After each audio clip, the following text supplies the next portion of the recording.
കാലം മാറി, ഇനി അങ്ങോട്ട് എൻട്രി മസ്റ്റാ. സ്കില്ലിൽ മുന്നിൽ നിൽക്കാൻ മുന്നിലുണ്ട് ഇൻഡിമാൻ കോഴ്സുകൾ.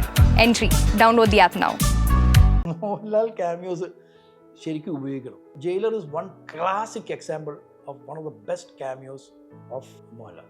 അതേപോലെ വളരെ മോശമായിട്ട് ക്യാരക്ടർ ഡെവലപ്പ് ചെയ്യാണ്ട് ചെയ്തത് ഒരെണ്ണം പേട്രിയറ്റാണ്. ഒൺലി തിങ് ഇസ് രണ്ടെണ്ണം ആക്ഷൻ ജോണറാണ്, ഒരെണ്ണം ഫാമിലി ജോണറാണ്. സാറിന് ഒരു ക്ലാഷ് വരുമ്പോൾ ഫാമിലി ഓഡിയൻസ് ബേസ് ചെയ്ത പടങ്ങൾ ക്ലിക്ക് ആവാറുണ്ട്. ഇപ്പോൾ സെക്കൻഡ് ഹാഫ് നോക്കിക്കഴിഞ്ഞാൽ കൂടുതൽ ഹിറ്റ്സ് വരാനുള്ള സാധ്യതകളുണ്ട്. കാരണം അത്രയും കണ്ടന്റ് ഉണ്ട്. I think it should do about 700 to 800 crores. Probably Rajinikanth കഴിഞ്ഞാൽ ഏറ്റവും കൂടുതൽ പുള്ളുള്ള കേരളത്തിൽ വിജയ് തന്നെയാണ്. അതുമല്ല, അത് ആക്ച്വലി ഒരു മോഹൻലാലിൻ്റെ പടത്തിന് നേരെ ഓപ്പോസിറ്റ് വന്ന് ക്ലാഷ് ചെയ്ത് ജയിച്ച ഒരു ചിത്രം. ഹയസ്റ്റ് കളക്ടിങ് ഇസ് മൈക്കിളാണ്. Michael of course was expected. കാരണം ഈ മൈക്കിൾ ജാക്സനെ അറിയാത്ത ആൾക്കാർ ജെൻസി അല്ല, ബൂമേഴ്സ് അല്ല, മിലീനിയൽസ് അല്ല, എല്ലാവർക്കും അറിയാം. നോളൻ എഫക്റ്റ് ആണ്. It is one super hero who has fantastic market in India, Spiderman. ഈ ഫിഗേഴ്സ് വെച്ചിട്ട് പോവുകയാണെങ്കിൽ, and if the movie is good, it will be the highest collecting Hollywood film ever. Balan actually one of the best films I've seen in the last 5 years.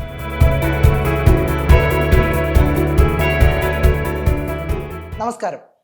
2026 അതിൻ്റെ ആദ്യ പകുതിയും പിന്നീട് ഒരു മാസവും കഴിഞ്ഞിരിക്കുകയാണ്. ഈ വേളയിൽ കേരള ബോക്സ് ഓഫീസിനെ കുറിച്ച് സംസാരിക്കുകയാണ് തിയേറ്റർ ഉടമ സുരേഷ് ഷെണോയ്. വെൽക്കം. നമസ്കാരം.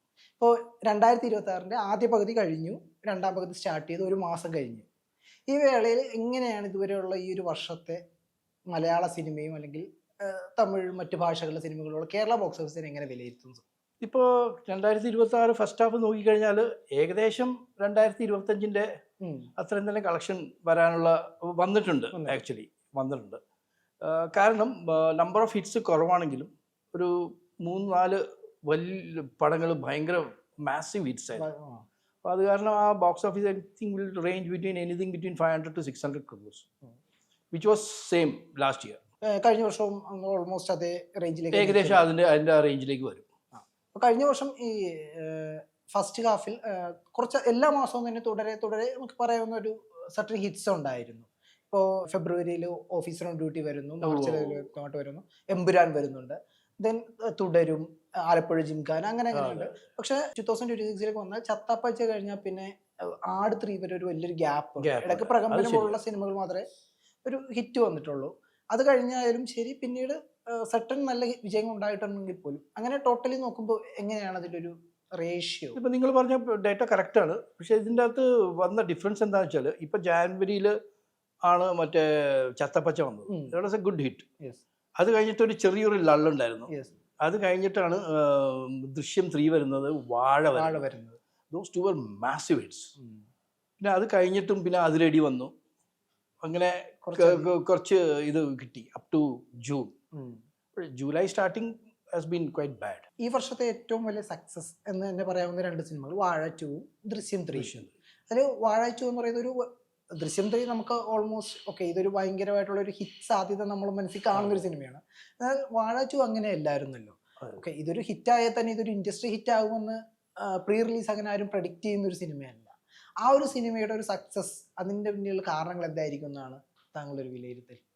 ഇപ്പോൾ കഴിഞ്ഞ 2-3 കൊല്ലം എടുത്ത് നോക്കിയാൽ ഇതേപോലത്തെ ഒരു എക്സ്പെക്റ്റേഷൻ ഇല്ലാത്ത സിനിമകളാണ് കൂടുതൽ ഹിറ്റാവുന്നത്, rather than the ones which are tested. അതിൻ്റെ ഒരു എന്താ പറയുക, അതിൻ്റെ ഒരു reason what I feel is that the making of a movie plus the content plays a big part, no matter what the star cast is. Star cast ഒരു വിഷയമല്ല. കണ്ടന്റും സബ്ജക്റ്റും നല്ലതാണെങ്കിൽ അത് ആക്സെപ്റ്റ് ചെയ്യാൻ കേരളത്തിലെ ആൾക്കാർ റെഡിയാണ്. അതാണ് ആ വാഴ കൊടുത്ത ഒരു വലിയൊരു മെസ്സേജ്. കഴിഞ്ഞ വർഷം ലോകയും ഈ വർഷം വാഴയും, ഈ 2 സിനിമകൾ പൊതുവെ ഒരു സ്റ്റാർ കാസ്റ്റ് ഇല്ലാത്ത സിനിമ തിയേറ്ററിൽ വന്ന് ഒരുപാട് ചർച്ച ചെയ്യപ്പെട്ട് ഹിറ്റ് ആവുമെങ്കിൽ പോലും ഇതുപോലൊരു ഇൻഡസ്ട്രി ഹിറ്റ് സ്റ്റാറ്റസ് കിട്ടാറില്ലല്ലോ. ഈ 2 സിനിമകൾ ആ ഒരു എന്താ പറയുക, അത്തരം സൂപ്പർ സ്റ്റാർഡം ടെംപ്ലേറ്റുകളെല്ലാം ബ്രേക്ക് ചെയ്തങ്ങ് പോവുകയാണല്ലോ. അതൊരു ഒരു ഒരു വല്ലാത്തൊരു പോസിറ്റീവ് സൈൻ അല്ലേ? തീർച്ചയായിട്ടും. അതിപ്പോൾ വാഴ ആവട്ടെ ലോകയാവട്ടെ, രണ്ടും ഒരു ഓൾമോസ്റ്റ് ഒരു ജോണർ ബ്രേക്കിംഗ് പടങ്ങളായിരുന്നു രണ്ടും. ഇതിപ്പോൾ ഒരു ആക്ച്വലി ലോക നോക്കിക്കഴിഞ്ഞാൽ ആക്ച്വലി വളരെ നന്നായിട്ട് പ്ലാൻ ചെയ്ത് എഴുതി എക്സിക്യൂട്ട് ചെയ്തൊരു പടമായിട്ടാണ് ഞാൻ കാണുന്നത്. കാരണം അതിൻ്റെ അകത്ത് മിത്തോളജി ഉണ്ട്, അതിൻ്റെ അകത്ത് സസ്പെൻസ് ഉണ്ട്, അതിൻ്റെ അകത്ത് ത്രില്ലുണ്ട്, കോമഡി ഉണ്ട്. നന്നായിട്ട് ബ്ലെൻഡ് ചെയ്തൊരു സിനിമയാണ് അത്. അതിൻ്റെ മേക്കിംഗ് തന്നെ ഒരു വലിയൊരു ആസ്പെക്റ്റാണ് ആ സിനിമ വിജയിക്കാൻ. അതുമല്ല, അത് ആക്ച്വലി ഒരു മോഹൻലാലിൻ്റെ പടത്തിൻ്റെ നേരെ ഓപ്പോസിറ്റ് വന്ന് ക്ലാഷ് ചെയ്ത് ജയിച്ച ഒരു ചിത്രമാണ് അത്. ഓഫ് കോഴ്സ് അത് മറ്റേ പടത്തിനും കളക്ഷൻ വന്നു, പക്ഷെ എന്നാലും this was the clear hit. അതേപോലെ വാഴയും ഒരു പുതിയതായിട്ട് പറയുന്ന ഒരു സ്റ്റോറി ഒന്നുമല്ല, എന്നാൽ തന്നെ അതിൻ്റെ ഒരു ട്രീറ്റ്മെൻറ്റും അതിൻ്റെ ആ ക്യാരക്ടേഴ്സിൻ്റെ സെലക്ട് ചെയ്ത കാസ്റ്റിങ്ങും എല്ലാം പോസിറ്റീവായിരുന്നു. അതായത് ഒരു എക്സ്പെക്റ്റേഷനും യാതൊരു എന്താ പറയുക ഒരു പ്രഡിക്ഷനും ആർക്കും ചെയ്യാൻ പറ്റാത്തൊരു ടൈപ്പ് സിനിമയായിരുന്നു അത്. അപ്പോൾ അതൊക്കെ ഹിറ്റാവാന്ന് വെച്ചാൽ it is very good for the industry. അതുപോലെ ദൃശ്യം of course it's A brand on its on. അപ്പോൾ ദൃശ്യത്തിൻ്റെ ഒരു ഓഡിയൻസ് എപ്പോഴും ഉണ്ട്. ദൃശ്യം 1 സൂപ്പർ ഹിറ്റ് ആയിരുന്നു. Drishyam 2 could not be released because of COVID. അപ്പോൾ അതിൻ്റെ ഒരു ഷോർട്ടേജ് ആൾക്കാർക്ക് ഫീൽ ചെയ്തിട്ടുണ്ട്. കാരണം OTT കാണുന്ന പോലെ അല്ലല്ലോ തിയേറ്ററിൽ കാണുന്നത്. അപ്പോൾ 3 വന്നപ്പോഴും expectations very high and it lived up to the expectation. എങ്കിൽ പോലും ദൃശ്യം ഫ്രാഞ്ചൈസിയിലെ തേർഡ് പാർട്ടിലേക്ക് വന്നു കഴിഞ്ഞാൽ മറ്റ് 2 സിനിമകളെ പോലെയല്ല. ആദ്യ ദിവസത്തിന് ശേഷം 2 തരത്തിലുള്ള റെസ്പോൺസ് സോഷ്യൽ മീഡിയയിൽ വരുന്നുണ്ട്. മറ്റേ പ്രേക്ഷകർ ആ സിനിമയെ ഒരുപാട് പോസിറ്റീവായിട്ട് പറയുമ്പോൾ മറ്റൊരു പ്രേക്ഷകർ മിക്സഡ് ആകുന്ന കുറേ കാര്യങ്ങൾ പറയുന്നുണ്ട്. എങ്കിൽ പോലും ഇതെല്ലാം കടന്നിട്ടാണ് ചിത്രം വളരെ എളുപ്പത്തിൽ 50 കോടി 100 കോടിയൊക്കെ കടന്നങ്ങ് പോകുന്നത്. അതിൻ്റെ ഒരു സക്സസ് എന്ന് പറയുന്നത് ദൃശ്യം ഫ്രാഞ്ചൈസി മാത്രമോ ലാലേട്ടനും അങ്ങനെയുള്ള എലമെന്റ്സ് എല്ലാം ഇല്ലേ? ഇതിൻ്റെ അകത്ത് എനിക്ക് ആക്ച്വലി ദൃശ്യം 2 കഴിഞ്ഞപ്പോൾ തന്നെ 3യുടെ സ്കോപ്പ് ആക്ച്വലി കുറവായിരുന്നു. എന്നാലും അത് എടുത്ത സ്ഥിതിക്ക് എല്ലാവർക്കും ഭയങ്കര ആങ്ഷ്യസ് ആയിരുന്നു. ആങ്സൈറ്റി ഭയങ്കര ഹൈ ആയിരുന്നു as regard what will be the outcome. Mixed reaction വന്നു, അതിൽ യാതൊരു സംശയമില്ല. എനിക്കും ഒരു മിക്സ്ഡ് റിയാക്ഷൻ ഉണ്ടായിരുന്നു. പക്ഷെ അതിൻ്റെ അകത്ത് ഒരു പ്രധാനപ്പെട്ട കാര്യം എന്താ വെച്ചാൽ വാട്ട് എവർ ദ സ്റ്റോറി അതിൻ്റെ ലോജിക്കും വെച്ച് നോക്കിയാൽ അതിൽ ഒരു സ്റ്റാൻഡ് ഔട്ട് എന്താണെന്ന് വെച്ചാൽ മോഹൻലാലിൻ്റെ പെർഫോമൻസാണ്. അതാണ് actually I think that made the difference and that movie actually resonated with the audience. നേരെ മറിച്ച് ആ ക്യാരക്ടർ അത്രയും നന്നായിട്ട് പെർഫോം ചെയ്തില്ലായിരുന്നെങ്കിൽ probably it may have got the collections it deserved. ഈ വർഷം ഈ പറഞ്ഞ പോലെ ഏറ്റവും ആളുകളെ ഏറ്റവും ആൻറ്റിസിപ്പേറ്റ് ചെയ്ത ചില സിനിമകളുണ്ട്. അതിൽ ഏറ്റവും മുൻപന്തിയുള്ള ഒരു സിനിമയായിരുന്നു ദൃശ്യം. അതുപോലെ ഒന്നായിരുന്നു മോഹൻലാലും മമ്മൂട്ടിയും ആഫ്റ്റർ ഒരു ലോങ് ഗ്യാപ്പ് 13 ഇയേഴ്സിന് ശേഷം വരുന്നു പാട്രിയോട്ട് എന്ന ചിത്രം. എന്നാൽ തിയേറ്ററിൽ എത്തിയതിനു ശേഷം വെറുതെ ഫസ്റ്റ് ഇത് കഴിയുമ്പോൾ തന്നെ സിനിമയ്ക്ക് നെഗറ്റീവ് റിവ്യൂസ് വരുന്നു.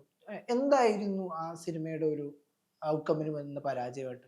എൻ്റെ അഭിപ്രായത്തിൽ it's my own, it could be wrong. എനിക്ക് തോന്നുന്നു ആ സിനിമയിൽ more than building the character, that persona of the actors was more than the characterisation. അപ്പോൾ Mammootty was not playing Daniel and Mohanlal was not playing the major. അവരുടെ ആ persona കാരണം എനിക്ക് തോന്നുന്നു ആ ഒരു കഥയുടെ പോക്കും അതിൻ്റെ ക്യാരക്ടർ ഡെവലപ്മെൻറ്റും ഒന്നും അത്രയും വന്നില്ല. അതുകൊണ്ട് തന്നെ it was a little disappointing, very disappointing actually. എത്ര സൂപ്പർ സ്റ്റാർസിനെ ലൈനപ്പ് ചെയ്താലും കണ്ടന്റ് ഇല്ലെങ്കിൽ at the characters not developed properly, ആ പിക്ചർ വിൽ ഫെയിൽ. ഈ വർഷം കഴിഞ്ഞ വർഷങ്ങളെ അപേക്ഷിച്ച് അല്ലെങ്കിൽ കുറച്ച് കാലത്തെ അപേക്ഷിച്ച് നോക്കുകയാണെങ്കിൽ സീക്വലുകൾ അടുപ്പിച്ച് ഒരുപാട് വന്നു. ദുരന്തർ, ആട് 3, വാഴ 2, മോഹിനിയാട്ടം, ദൃശ്യം, അങ്ങനെ തുടരെ നമുക്ക് സീക്വലുകളുടെ ഒരു ട്രെൻഡ് വന്നിട്ടുണ്ട്. ഈ സീക്വൽ ട്രെൻഡ് ബോക്സ് ഓഫീസിന് ഗുണം ചെയ്യുന്നുണ്ടോ? അത് ഗുണവും ചെയ്യും ദോഷവും ചെയ്യും. ഈ സീക്വൽ എന്ന് പറയുന്നത് അത് പ്രീ പ്ലാൻഡ് ആണെങ്കിൽ അത് സക്സസ് ആവാൻ ചാൻസ് ഉണ്ട്. നേരെ മറിച്ച് ഒരു പെർട്ടിക്കുലർ ഫിലിം ക്ലിക്കായിട്ട് അതിൻ്റെ ഒരു സീക്വൽ എടുക്കാന്ന് വെച്ചാൽ ഇറ്റ് മേ നോട്ട് വർക്ക്. ഇപ്പോൾ ഫോർ ഇൻസ്റ്റൻസ് മോഹിനിയാട്ടം എൻഡിങ് നമുക്ക് എക്സ്പെക്ട് ചെയ്യാം. ദാറ്റ് സോറി ഭരതനാട്യം ഒരു സീക്വലിൻ്റെ ചാൻസ് ഉണ്ടെന്നുള്ളത്. അതേപോലെ നമ്മുടെ ലോക already they setup for the couple of sequels. ഇതിൻ്റെയും അതേപോലെ വാഴയും എൻഡ് ചെയ്തത് അതേപോലെയാണ്, ഒരു സീക്വലിൻ്റെ ഒരു ഇത് കാണിച്ചിട്ടാണ്. അങ്ങനെയാണെങ്കിൽ if it is done well sequels definitely will work. നേരെ മറിച്ച് sequel for the sake of taking sequel it may not work. ഇപ്പോൾ ദുരന്തർ ചെയ്തപ്പോഴും actually they had already shot more than 50% of the sequel and it was ended as a prequel. അതായത് അടുത്തൊരു equal വരുന്നുണ്ടെന്നുള്ളൊരു indication അതിൻ്റെ അകത്തുണ്ടായിരുന്നു. അപ്പോൾ അങ്ങനെ ചെയ്യുമ്പോൾ it is always workable. In fact I would say ചില sequels have done better than the original. For instance Dhurandhar തന്നെ, തീർച്ചയായിട്ടും. അതേപോലെ മറ്റേ സ്പൈഡർമാൻ്റെ സീരീസ് എടുത്താലും അതിൻ്റെ അകത്ത് sequels of done very well than the original. നമ്മൾ വാഴ 2 സമയത്ത് നമ്മൾ സംസാരിച്ച് പറഞ്ഞിരുന്നു ഇനി വരുന്ന സിനിമകളിൽ ഏറ്റവും പ്രതീക്ഷിച്ച സാർ അർപ്പിക്കുന്ന സിനിമകളൊന്നായിരുന്നു മോഹിനിയാട്ടം. അന്ന് പറഞ്ഞു മോഹിനിയാട്ടം ഷുവർലി ഒരു ഹിറ്റ് ആകും എന്ന് നമ്മൾ ഫോണിൽ സംസാരിച്ചപ്പോൾ പറഞ്ഞു ഓർമ്മയുണ്ട്. എന്തായിരുന്നു മോഹിനിയാട്ടത്തെ കുറിച്ചുള്ള പ്രതീക്ഷ അത്രയും വരാൻ കാരണം? ഈ ഭരതനാട്യം ഒരു നല്ല സിനിമയായിരുന്നു, പക്ഷെ അതിൻ്റെ റിലീസ് സ്ട്രാറ്റജി കാരണം വേറെ 2 വലിയ പടങ്ങളുടെ ഇടയിൽ വന്ന് റിലീസ് ചെയ്തുകൊണ്ട് അതിന് നല്ലൊരു തിയേറ്ററിക്കൽ റിലീസ് കിട്ടിയില്ല. എന്നാലും it was a very good movie. അത് എൻഡ് ചെയ്തിരിക്കുന്നത് നല്ലൊരു ദിക്കിലാണ് എൻഡ് ചെയ്തത്, അതായത് എക്സ്പെക്ടിങ് എ സീക്വൽ. അപ്പോൾ നാച്ചുറലി എൻ്റെ അഭിപ്രായത്തിൽ I was very keen that Mohiniyattam will be a hit. എങ്കിൽ ഇപ്പോഴും ഈ പ്രാവശ്യം ഇറങ്ങിയത് വാഴയോടൊപ്പം ആണല്ലോ. വാഴ ഇറങ്ങിയ ഒരു 1 വീക്കിന് ശേഷമാണ് വാഴ ട്രെൻഡ് അങ്ങ് കത്തി നിൽക്കുന്ന സമയത്താണല്ലോ. എങ്കിലും അതോടൊപ്പം തന്നെ ഒരു 50 കോടി എന്ന് പറയുന്ന അത്ര വലിയ കളക്ഷനിലേക്ക് എത്തുകയും ചെയ്തു. അതൊരു വലിയൊരു ഫാക്ടർ തന്നെയാണ്. കാരണം ഇപ്പോൾ കഴിഞ്ഞ തവണ ഭരതനാട്യം 2 പടത്തിൻ്റെ ഇടയിൽ സ്റ്റക്കായെങ്കിലും ഇത്തവണ ഒരു സൂപ്പർ ഡൂപ്പർ ഹിറ്റ് കഴിഞ്ഞിട്ട് റിലീസ് ചെയ്തിട്ടും because of the strength of the content അത് ശരിക്കും പിടിച്ചു നിന്നു. Plus it did very well. പടം ആരംഭിച്ച് ഒരു 2-3 മിനിറ്റുള്ളിൽ പ്രേക്ഷകർ അതിലേക്ക് ഇന്നാകണം, വളരെ ഫാസ്റ്റ് പേസിൽ കഥ പറയണമെന്ന് പറയുന്നൊരു ടൈമിലാണ് ഇറങ്ങി സിനിമയാണ് ബാലൻ. അതിൻ്റെതായൊരു പേസിൽ യാത്ര പോകുന്നൊരു സിനിമയാണ്. എന്നാൽ എവിടെയും നമ്മൾ ഡിസ്ട്രാക്റ്റഡ് ആകുന്നില്ല. അങ്ങനത്തെ ഒരു വന്ന് വിജയിച്ചൊരു സിനിമയാണ്. അതായത് നമ്മൾ പറയുന്ന ട്രെൻഡുകളെ എല്ലാത്തിനെയും ബ്രേക്ക് ചെയ്ത ഒരു വിജയം. ബാലൻ്റെ വിജയത്തെക്കുറിച്ച് എന്താണ്? Balan actually one of the best films I have seen in the last 5 years. അതിൻ്റെ ഒരു മോസ്റ്റ് ഇമ്പോർട്ടൻറ്റ് എന്താ പറയുക, ഒരു positive aspect apart from the performance of the protagonist mother and son or any other star, അതിൻ്റെ അകത്ത് ഏറ്റവും important ഒരു കാര്യം, അത് എങ്ങും വരാത്തൊരു കാര്യമാണ്, അത് casting. 120 marks out of 100 for casting. Either mother, son, police officer, എല്ലാവരും പെർഫെക്റ്റ് കാസ്റ്റിംഗ് ആയിരുന്നു. ആ സിനിമ ഈ ക്രിസ്റ്റഫർ നോളനെ പോലെ ആദ്യത്തെ 5 മിനിറ്റിൽ തന്നെ വലിച്ച് അകത്ത് സിനിമയുടെ ഉള്ളിലിടുക. സമയം പോണ അറിയില്ല, നമുക്ക് ബോറടിക്കില്ല, ഫുള്ളി വിത്ത് ദ ഫിലിം. അതൊരു ഒരു ഒരു once in probably I don't know, ഒരു കഴിഞ്ഞ 5 കൊല്ലത്തിൽ ഇത്രയും നല്ലൊരു സ്ക്രിപ്റ്റും ഇത്രയും നല്ലൊരു പ്രസൻറ്റേഷനും കണ്ടിട്ടില്ല. ദാറ്റ് ബോയ് കിഡ്, അയാളുടെ ഫേഷ്യൽ എക്സ്പ്രഷനും അയാളുടെ ആ പെർഫോമൻസ് സൂപ്പർ. എത്ര ഡയലോഗ് ഉണ്ട് അയാൾക്ക്, ആ പയ്യന് എൻറ്റയർ ഫിലിമിൽ വളരെ കുറവാണ്. അയാൾ മിണ്ടാതിരുന്നിട്ട് എത്ര എക്സ്പ്രഷൻസാണ് കൺവേ ചെയ്യണത്. സൈലൻസിന് വളരെ പ്രാധാന്യമുള്ള ഒരു സിനിമയായിരുന്നു. It's A beautifully made movie and it deserved the collection it got. അതായത് ഈ ഒരു 20 കൊല്ലം മുമ്പ് അല്ലെങ്കിൽ 10 കൊല്ലം മുമ്പ് ഞങ്ങൾക്ക് ഇങ്ങനത്തെ ഒരു പടം ഇത്ര ഹിറ്റാവാനുള്ള സാധ്യതയില്ല. പക്ഷെ ഇപ്പോഴത്തെ ജനറേഷൻ അങ്ങനെയല്ല. They are accepting anything that is good, well presented. പിന്നെയും പറയുന്നു, star cast is not an issue at all. ഒരു പക്ഷേ ഈ സിനിമ ഒരു 5 കൊല്ലം അല്ലെങ്കിൽ ഒരു 10 കൊല്ലം മുമ്പ് ഇറങ്ങിയിരുന്നെങ്കിൽ ഇതുപോലെ വിജയം ഇല്ല, കിട്ടില്ല. കാരണം ഇതെല്ലാം ഒരു ജനറേഷൻ ഷിഫ്റ്റിൻ്റെ ഒരു ഇത് പോസിറ്റീവ് എഫക്റ്റാണ് ഞങ്ങൾ കാണുന്നത്. ഈ വർഷം കഴിഞ്ഞ വർഷങ്ങളെ അപേക്ഷിച്ച് ഹോളിവുഡ് സിനിമകൾ ഒരുപാട് ഇന്ത്യയിൽ വന്ന് വിജയം നേടുന്നുണ്ട്. അതും വലിയ സൂപ്പർ സ്റ്റാർ സിനിമകൾക്കപ്പുറം ഒബ്സഷൻ എന്ന് പറയുന്ന സിനിമ വളരെ മിനിമൽ ബഡ്ജറ്റിൽ അത്ര ഒരു വിധത്തിലുള്ള ഹൈപ്പ് ഇല്ലാതെ വരുന്ന സിനിമകളാണ് ഒബ്സഷൻ. അതുപോലെ അതല്ലാത്ത സിനിമ ഇപ്പോൾ പ്രോജക്റ്റ് ഹെയിൽ മേരി ആകട്ടെ, ഇപ്പോൾ ഏറ്റവും ലാസ്റ്റ് ഒഡീസി വരെ വന്നിരിക്കുന്നു ക്രിസ്റ്റഫർ നോളൻ മൂവീസ്. ഹോളിവുഡ് സിനിമകൾക്ക് ഈ വർഷം എന്തുകൊണ്ടായിരിക്കും ഇത്രത്തോളം ഒരു വലിയൊരു ഇത് വരുന്നത്? ആക്ച്വലി അതായത് കോവിഡ് കഴിഞ്ഞിട്ടുള്ള പീരീഡ് നോക്കിയാൽ ഹോളിവുഡ് ഫിലിംസും ഹിന്ദി ഫിലിംസും ബോളിവുഡ് ഫിലിംസും ഭയങ്കരമായിട്ട് സഫർ ചെയ്തിട്ടുണ്ടായിരുന്നു. അവരുടെ കണ്ടന്റ് വർക്ക് ചെയ്യുന്നുണ്ടായിരുന്നില്ല. May be 1 or 2 hits a year, അത്രേ ഉള്ളൂ. പക്ഷേ ഈ കൊല്ലം actually it has broken the trend, both Hollywood and Bollywood.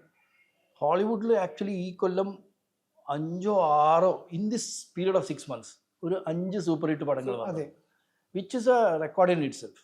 സാധാരണ അങ്ങനെ വരാറില്ല.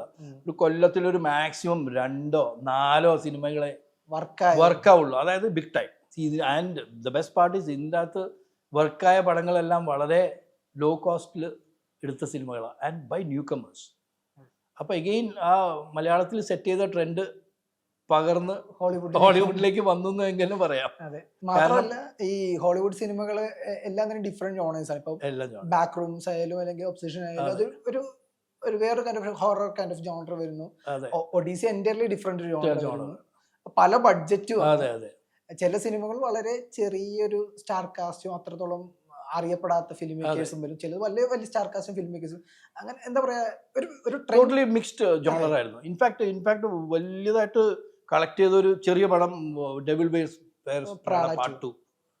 കാരണം ഡെവിൾ വെയർസ് പ്രാഡ വന്നിട്ട് തന്നെ 10 കൊല്ലമായി. പക്ഷെ അതിന്റെ ഒരു സീക്വലായിട്ട് വന്നിട്ട് നന്നായിട്ട് ചെയ്തു, നന്നായിട്ട് കളക്ഷനും വന്ന പടം. Of course highest collecting is Michael of course was expected. കാരണം ഈ മൈക്കിൾ ജാക്സനെ അറിയാത്ത ആൾക്കാർ ജെൻസി അല്ല, ബൂമേഴ്സ് അല്ല, മിലീനിയൽസ് അല്ല, എല്ലാവർക്കും അറിയാം. And it was A good product. It was done well, ended well. And obsession ഒരു ദാറ്റ്സ് എ സർപ്രൈസ് ഹിറ്റ്. അതായത് ഒരു ഇത് പറഞ്ഞ പോലെ, ഞങ്ങൾ ലോക പറഞ്ഞ പോലെ അല്ലെങ്കിൽ വാഴ പറഞ്ഞ പോലെ, ഒരു എക്സ്പെക്റ്റേഷനും ഇല്ല, ഒരു സ്റ്റാർ കാസ്റ്റും ഇല്ല, പുതിയൊരു director, small budget. That is A very positive for the Hollywood. മാത്രമല്ല ഈ ആദ്യ ദിവസങ്ങളിൽ ഇങ്ങനെ ഒരു സിനിമ ഉണ്ടെന്ന് പോലും പലരും അറിയാം. എക്സാക്ട്ലി. പിന്നെയാണ് ആളുകളിലേക്ക് ഇത് എത്തി 1 വീക്ക് കഴിഞ്ഞാൽ 2 വീക്ക് കഴിഞ്ഞപ്പോഴാണ് ആക്ച്വലി ഇത് കയറി പിടിച്ചത്. ഈ വർഷത്തെ ഹോളിവുഡ് സിനിമകളിലെ ഏറ്റവും കളക്ട് ചെയ്തിരിക്കുന്ന മൈക്കിൾ തന്നെയാണ്. അത് ഇന്ത്യയിലും ആക്ച്വലി മൈക്കിൾ തന്നെ ആയിരിക്കും. പ്രോബ്ലി ഫോളോഡ് ബൈ ഇപ്പോൾ Odyssey is doing very well. Odyssey will probably come close to that. Okay. ഒഡീസിയുടെ ഒരു ടോട്ടൽ ഇത് എങ്ങനെയാണ് ഇപ്പോൾ ഒരു 1 വീക്കിന് ശേഷം സിനിമയുടെ ടോട്ടൽ ഇപ്പോൾ പ്രേക്ഷകർ എങ്ങനെയാണ് അക്സെപ്റ്റ് ചെയ്യുന്നത്?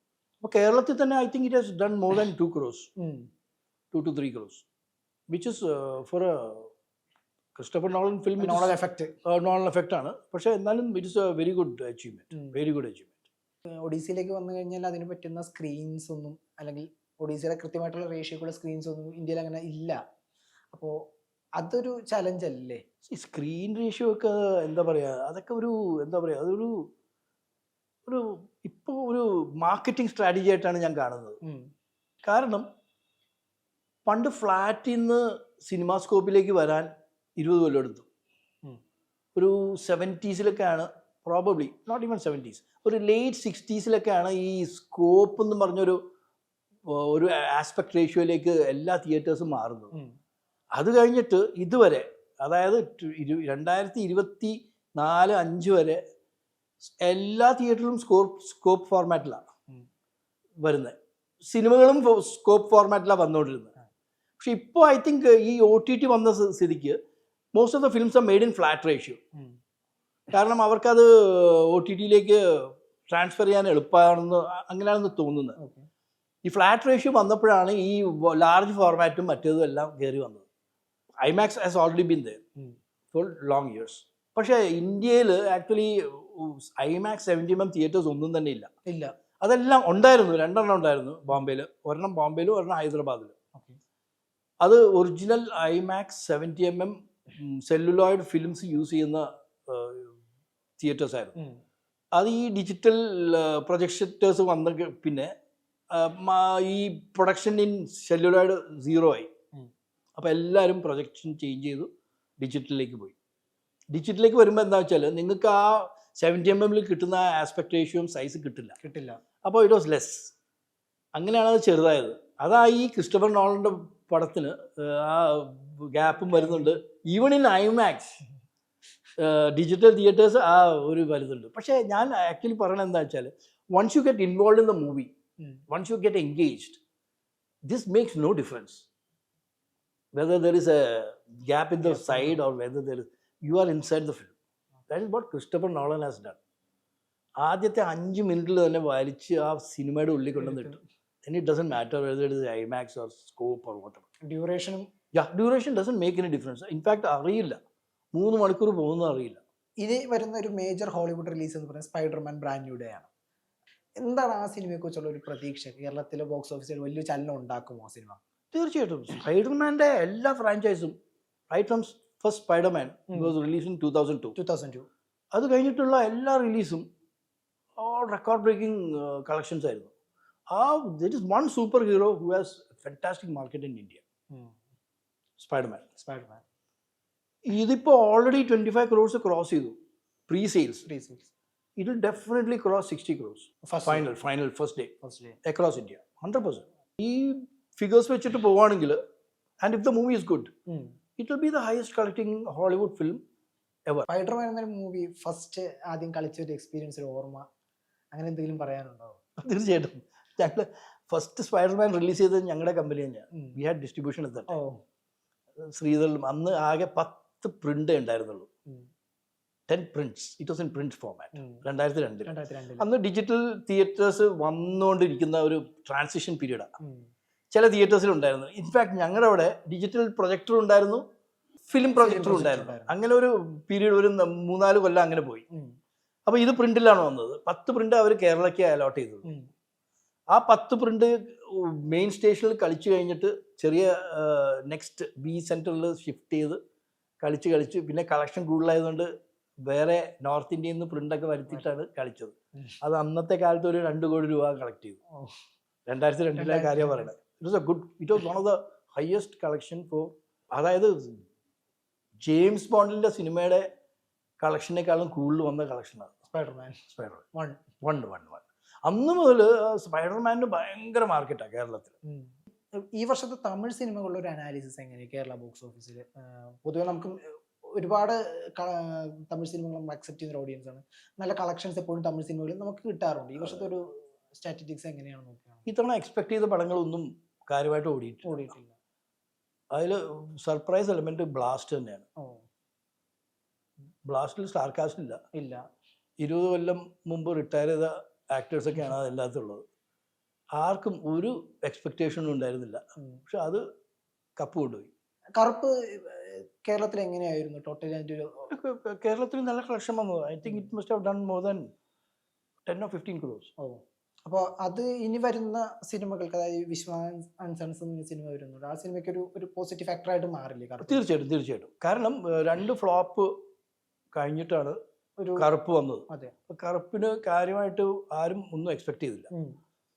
അങ്ങനെ അതൊരു പോസിറ്റീവാണ്. അങ്ങനെ എക്സ്പെക്ടേഷൻ കൂടിയാലാണ് ഈ പ്രശ്നം വരുന്നത്. പക്ഷെ അങ്ങനെ ഇരിക്കുമ്പോൾ വിശ്വനാഥൻ സൺസ് വേറെ ജോണറിലുള്ളതാണ്. അല്ലെങ്കിൽ കറുപ്പായിട്ട് യാതൊരു കണക്ഷനും ഇല്ലാത്ത ടോട്ടലി ഫാമിലി ജോണറിലുള്ള പടം. പക്ഷെ all the promos everything look good. It is good for Suriya because he is got a hit. ജനനായകനും ഉണ്ട്. അന്ന് ഇറങ്ങിയിരുന്നെങ്കിൽ ഈ ഇപ്പോൾ വന്നിരിക്കുന്ന കളക്ഷൻ്റെ ഇരട്ടി കളക്ഷൻ വന്നു. തീർച്ചയായിട്ടും. അതിൽ കാരണം എന്താ വെച്ചാൽ അന്ന് പൊങ്കൽ റിലീസാണ്. മാത്രമല്ല എലക്ഷൻസ് ആയിട്ടില്ല. അവ ശരിക്കും ആ ഡേറ്റ് എക്സ്പെക്ട് ചെയ്ത് all India was waiting, particularly Tamil Nadu and Kerala. അത് മാറിപ്പോയത് ഭയങ്കര ഒരു ഇതായിപ്പോയി. It was a big disappointment. മാത്രമല്ല അത് കഴിഞ്ഞിട്ട് കുറച്ച് ലീക്ക് വന്നു. That has taken away lot of collection. അതിൽ തീർച്ചയായിട്ടും പറയാനുള്ള ഒരു കാര്യം, that leak was very fatal to the film. കാരണം ഇപ്പോൾ ഓപ്പൺ ചെയ്തെങ്കിലും and he has become chief minister, ആ ഒരു ത്രില്ലും ആ ഒരു ആങ്സൈറ്റിയും ഈ തവണത്തെ ബുക്കിങ്ങിൽ കണ്ടില്ല. കാരണം എനിക്ക് തോന്നുന്ന നല്ലൊരു പെർസെൻറ്റേജ് ആൾക്കാർ ഓൾറെഡി കണ്ടു കഴിഞ്ഞു. ഈ piracy is the biggest threat to the industry. അല്ലെങ്കിൽ ഇതൊന്നും അല്ല ഇതിൻ്റെ ഓപ്പണിംഗ് കിട്ടേണ്ട കളക്ഷൻ. It is affected. പിന്നീടുള്ള ഈ ദിവസങ്ങളിൽ പടത്തിൻ്റെ കളക്ഷൻ വലിയൊരു ഡിക്രീസ് വന്നിട്ടുണ്ടോ? അതോ 4 days വാസ് ഓക്കെ. പക്ഷേ ഇന്ന് മൺഡേ നല്ല ഡ്രോപ്പ് ഉണ്ട് കളക്ഷൻ ആസ് എക്സ്പെക്റ്റഡ്. കേരളത്തിലെ തമിഴ് സിനിമകളിൽ ഏറ്റവും അധികം എപ്പോഴും കളക്ഷൻ ഒരു സേഫ് സോൺ ഉണ്ടാക്കുന്ന ഒരു ആക്ടറായിരുന്നു വിജയ്. അദ്ദേഹം ഇപ്പോൾ സിനിമ വിട്ട് രാഷ്ട്രീയത്തിലേക്ക് പോകുന്നത്, മുഖ്യമന്ത്രിയാകുന്നു. ഇത് കേരള ബോക്സ് ഓഫീസിനെ എന്തെങ്കിലും രീതിയിൽ ബാധിക്കുമോ? ഈ കേരള ബോക്സ് ഓഫീസിനെ ബാധിക്കുമെന്ന് വെച്ചാൽ വിജയുടെ പടം ഇനി ആർക്കും കാണാൻ പറ്റില്ല. കേരളം മാത്രമല്ല, ഈവൻ തമിഴ്നാട്, എവരിവെയർ. പക്ഷേ other players, gap will be filled. Of course you can't replace Vijay. അല്ല, ഇത്രയും ഒരു സക്സസ് റേഷ്യോ ഉള്ള ഒരു ആക്ടർ. അതെ, തീർച്ചയായിട്ടും. ആൻഡ് ഏറ്റവും കൂടുതൽ പ്രോബബ്ലി രജനീകാന്ത് കഴിഞ്ഞാൽ ഏറ്റവും കൂടുതൽ പുള്ളുള്ള കേരളത്തിൽ വിജയ് തന്നെയാണ്. ഇനി വരുന്ന സിനിമകൾ, ഓണം റിലീസുകൾ വരുന്നുണ്ട്. അതിൽ ഹ്യൂജ് റിലീസസ് ആണ്. ഐ എം ഗെയിം ഉണ്ട്, ഖലീഫയുണ്ട്, ആൻഡ് ബെത്ലഹേം കുടുംബയുണ്ട്. 3 സിനിമകൾ അടുപ്പിച്ചടുപ്പിച്ച് വന്നിരിക്കുകയാണ് ഒരേ ദിവസങ്ങളിൽ തന്നെ. ഇങ്ങനെ ഒരു ക്ലാഷ് റിലീസ് എന്താണ് അതിൻ്റെ ഒരു പ്രഡിക്റ്റ് ചെയ്യാൻ പറ്റുക? ഇതിൽ ഒന്നും പ്രെഡിക്റ്റ് ചെയ്യാൻ പറ്റില്ല. കാരണം 3 പടങ്ങളിലും സ്റ്റാർസ് ഉണ്ട്. 3 പടങ്ങളുടെ ക്രൂ വെൽ വമ്പൻ നോൺ crew. ആണ്, വമ്പൻ ക്രൂ ആണ്. ഡയറക്ടർ ആവട്ടെ, ക്യാമറാമാൻ ആവട്ടെ, എഡിറ്റർ ആവട്ടെ, റൈറ്റർ ആവട്ടെ, എല്ലാത്തിലും സമാസമായിട്ട് നിൽക്കുകയാണ്. ഉള്ളി തിങ് ഇസ് 2 ആക്ഷൻ ജോണറാണ്, 1 ഫാമിലി ജോണറാണ്. സാറിന് ഒരു ക്ലാഷ് വരുമ്പോൾ ഫാമിലി ഓഡിയൻസ് ബേസ് ചെയ്ത പടങ്ങൾ ക്ലിക്ക് ആവാറുണ്ട്. പക്ഷേ it's A good fight. There is room for 3. ഇനി 4ാമത് ഒരാൾ വന്നാൽ will be A problem. Because ഇവിടെ ആകെ 700 സ്ക്രീനേ ഉള്ളൂ. അപ്പം അതിൽ ഇപ്പോൾ ഈ ഓൾമോസ്റ്റ് ഈക്വലി ഡിവൈഡ് ചെയ്ത് പോയിട്ടുണ്ട്. രജനികാന്ത് ചിത്രം വരുന്നുണ്ട്, ഇനി വരുന്നുണ്ട്, ഒക്ടോബറിൽ വരുന്നുണ്ട്. ജയിലർ 2 വലിയൊരു സ്റ്റാർ കാസ്റ്റ് ഉണ്ട്. ലാലേട്ടനുണ്ട്, അതൊപ്പം ഒരുപാട് മലയാള താരങ്ങളുണ്ട്, സുരാജ് ഏട്ടൻ, അങ്ങനെ ഒരുപാട്. എങ്ങനെയാണ് ജയിലറിന്റെ ഒരു പ്രതീക്ഷ? ജയിലർ 2 ഭയങ്കര പ്രതീക്ഷയാണ്. ഞാൻ പറഞ്ഞല്ലോ, ഭയങ്കര പ്രതീക്ഷ വരുമ്പോൾ to live up to that is difficult. അപ്പോൾ Jailer has a tough job to deliver good content. Jailer 1 ഇറങ്ങിയപ്പോൾ ആർക്കും ഒരു എക്സ്പെക്ടേഷൻ ഉണ്ടായിരുന്നില്ല.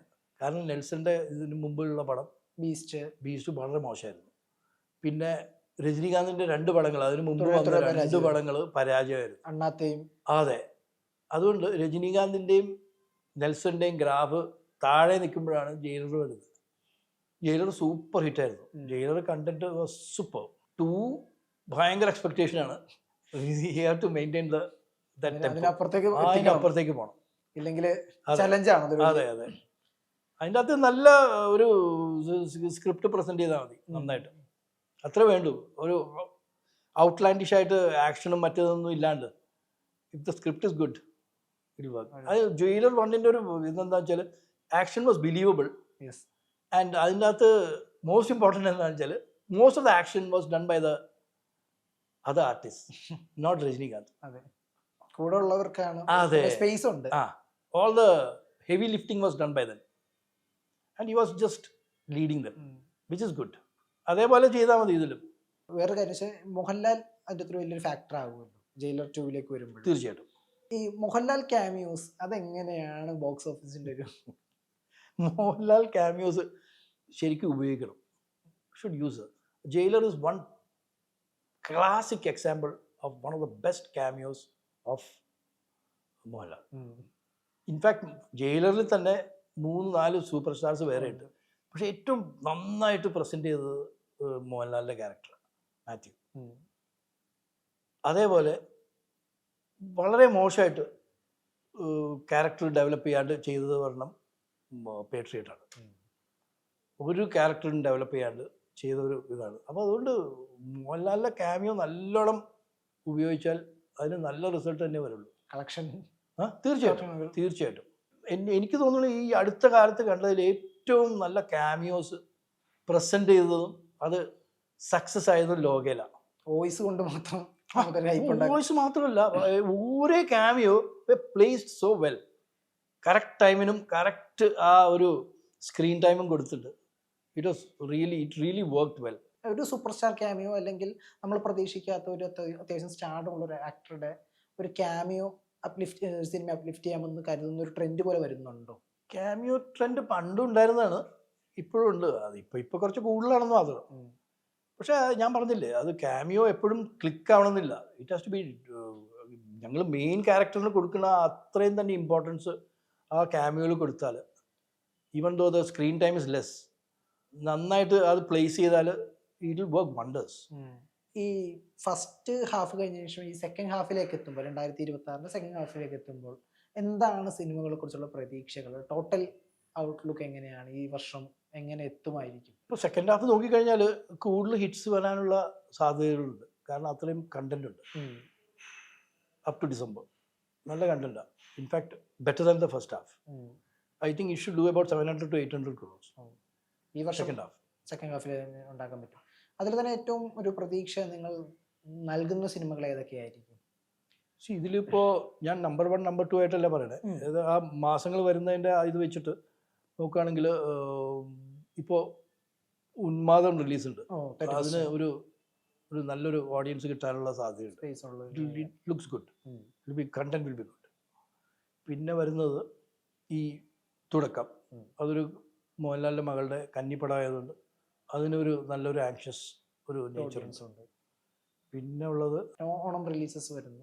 ഓണം റിലീസസാണ്. ഓണം റിലീസസിൽ എല്ലാം തന്നെ വമ്പന്മാരാണ്. പിന്നെ ഓണം കഴിഞ്ഞാൽ തന്നെ റിലീസ് വേറെ ചെറിയ പടങ്ങൾ റിലീസ് വെച്ചിട്ടുണ്ട്. അതിൽ പിന്നെ ഒക്ടോബറിൽ അമൽ നീരദിൻ്റെ സിനിമയുണ്ട്, ബാച്ചിലർ പാർട്ടി 2. അതെ, ബാച്ചിലർ പാർട്ടി 2. കോസ്മിക് സാംസൺ ഉണ്ട്. അതിപ്പോൾ ഡേറ്റ് മാറിയിട്ടുണ്ട്. അത് നേരത്തെ ഒക്ടോബർ പൂജ ഡേറ്റ് ആയിരുന്നു. അത് മിക്കവാറും അത് കഴിഞ്ഞിട്ട് 2 ആഴ്ച കഴിഞ്ഞിട്ടുണ്ടാവും. അതിനും നല്ല ഇതുണ്ട്. പിന്നെ ടൈറ്റൻസ് ഉണ്ട്, അതിനും ഒരു പിന്നെ ടിക്കിറ്റാക്കെ ഉണ്ട്. അതിലൊരു നല്ല എക്സ്പെക്ടേഷൻ, നല്ല ഇത്. ഇൻഫാക്ട് ഞാൻ പറഞ്ഞില്ലേ, second half will be better than the first half. First കൂടുതലും ഹിറ്റ് ആവാനുള്ള ചാൻസ് ഉള്ള ഡിഫറെൻറ്റ് ജോണറാണ് എല്ലാം. പിന്നെ ഓഫ് കോഴ്സ് ക്രിസ്മസിന് മോഹൻലാലിൻ്റെ പടമുണ്ട്, അതിമനോഹര തരുൺ മൂർത്തി. അത് നല്ലൊരു കോംബോ ആണ്. അത് നല്ല എക്സ്പെക്ടേഷൻ ഉണ്ടാവും, അത് നല്ല കളക്ഷൻ വരും. അതിന് അവർ ഒരു സാധനം പുറത്തു വിട്ടിട്ടില്ല. അതായത് അത് കണ്ടിട്ടൊരു കോമഡി ഫാമിലി ജോണറായിട്ടാണ് തോന്നുന്നത്. Even though is a policeman, അതിലൊരു ഫാമിലി സൈഡാണ് അതിൻ്റെ അകത്ത് എക്സ്പോസ് ചെയ്തിരിക്കണമെന്ന് തോന്നുന്നു. But it will be good because Tharun Moorthy won't disappoint. പിന്നെ ഇനി ഹോളിവുഡിൽ 2000 ഡിസംബറിൽ 2 ഹ്യൂജ് റിലീസസ് ഉണ്ട്. ഒന്ന് ഡൂംസ്ഡേ ഉണ്ട്, പിന്നെ ഡ്യൂൺ പാർട്ട് 3. ആ സിനിമകളും കൂടെ വരുമ്പോൾ എങ്ങനെയായിരിക്കും ഹോളിവുഡ്? ഇത് രണ്ടും വരുന്നത് സെയിം ടൈമിനാണ്. ഹോളിവുഡ് പടങ്ങൾ സാധാരണ 2 എണ്ണം ഒരുമിച്ച് വരാറില്ല, വളരെ റെയറാണ്, വളരെ റെയറാണ്. പക്ഷെ ഇത്തവണ അത് എങ്ങനെ അത് എല്ലാ തിയേറ്റേഴ്സിലും അക്കോമഡേറ്റ് ചെയ്യാൻ പറ്റുമെന്ന്. അതും ഒരു ക്രിസ്മസ്, അത് 18th ആണ്. അതായത് ഈ ക്രിസ്മസ് റിലീസ് എല്ലാം വരാൻ പോകുന്നത് ഏകദേശം ഐ തിങ്ക് 23rd, 24th. അപ്പോൾ about a week before the Christmas release. അതൊരു ഭയങ്കര ക്ലാഷ് ആയിരിക്കും. കാരണം 2 പടങ്ങൾക്കും ഭയങ്കര ഫാൻ ഫോളോയിങ് ഉണ്ട്. അതെ, കേരളത്തിൽ മാത്രമല്ല, ഇന്ത്യയിൽ ഒട്ടാകെ. എൻറ്റയർ ഇന്ത്യയിൽ ഒരു ക്ലാഷ് വരും. ഇവരുടെ ഡ്യൂണായിട്ട് അവഞ്ചേഴ്സ് ആവട്ടെ, അവഞ്ചേഴ്സിന് ഹ്യൂജ് ഫാൻ ഫോളോയിങ് ആണ്, ഡ്യൂണിന് നല്ല ഫോളോയിങ് ഉണ്ട്. അപ്പോൾ ഈ വർഷാവസാനം നമുക്കൊരു 800 crores കേരള ബോക്സ് ഓഫീസിൽ നമുക്ക് പ്രതീക്ഷിക്കാമല്ലേ? തീർച്ചയായിട്ടും 600 to 800 ഡെഫിനറ്റ്ലി ഉണ്ടാവും. Lineup is very good. After Onam നമുക്ക് വീണ്ടും സംസാരിക്കാം, എങ്ങനെയുണ്ട് റിലീസുകളിൽ ആഫ്റ്റർ. തീർച്ചയായിട്ടും. Thank you sir.